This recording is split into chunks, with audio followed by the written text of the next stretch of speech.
एक सरकारी नौकरी, वो भी एक टॉप की पीएसयू में। अगर ये सपना है तो नालको की तरफ से आई ये खबर बहुत बहुत बड़ी है। तो आज हम इसी ग्रेजुएट इंजीनियर ट्रेनी भर्ती 2026 की हर एक डिटेल को समझने वाले हैं। तो सवाल यह है कि क्या इंजीनियरिंग की डिग्री मैकेनिकल, इलेक्ट्रिकल या फिर केमिकल ब्रांच में है? अगर हां, तो ये मौका सीधे करियर को एक नई उड़ान दे सकता है। जी हाँ, नालको यानी नेशनल एल्यूमिनियम कंपनी लिमिटेड, जो भारत की टॉप सरकारी कंपनियों में से एक नवरत्न पीएसयू है। अब देखिए, नवरत्न का मतलब ही है स्टेबिलिटी, ग्रोथ और एक बेहतरीन करियर पाथ। और यही कंपनी देश के इंजीनियर्स के लिए एक बहुत बड़ा अवसर लेकर आई है।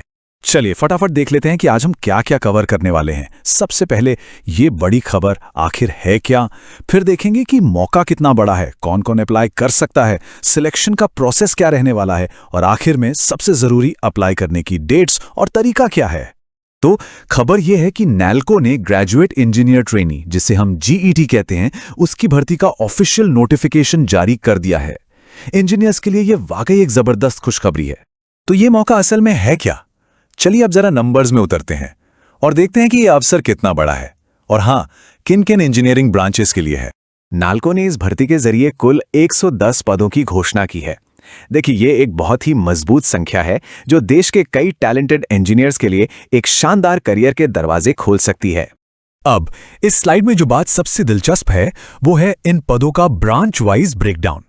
मैकेनिकल इंजीनियर्स के लिए सबसे ज्यादा मतलब 59 पद हैं, जो कि एक बहुत बड़ा हिस्सा है। इसके बाद इलेक्ट्रिकल के लिए 27 और केमिकल इंजीनियर्स के लिए 24 पद रखे गए हैं। ठीक है, तो अब आते हैं सबसे जरूरी सवाल पर।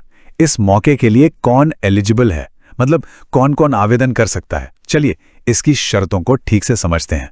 यहां दो सबसे जरूरी शर्तें हैं।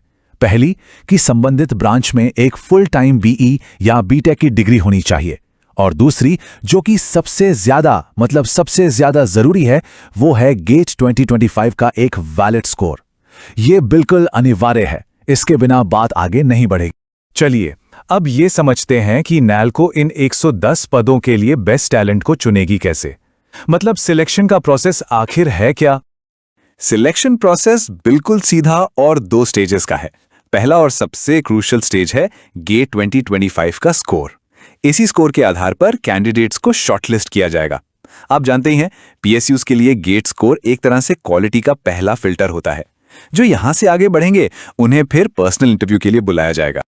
और ये स्लाइड इस पूरी भर्ती की सबसे बड़ी शर्त को एकदम साफ साफ दिखाती है।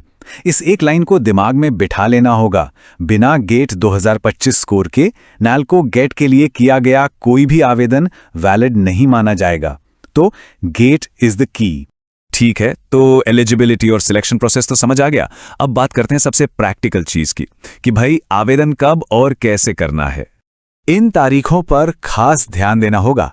एप्लीकेशन विंडो 2 जनवरी 2026 को खुलेगी और 22 जनवरी 2026 को बंद हो जाएगी।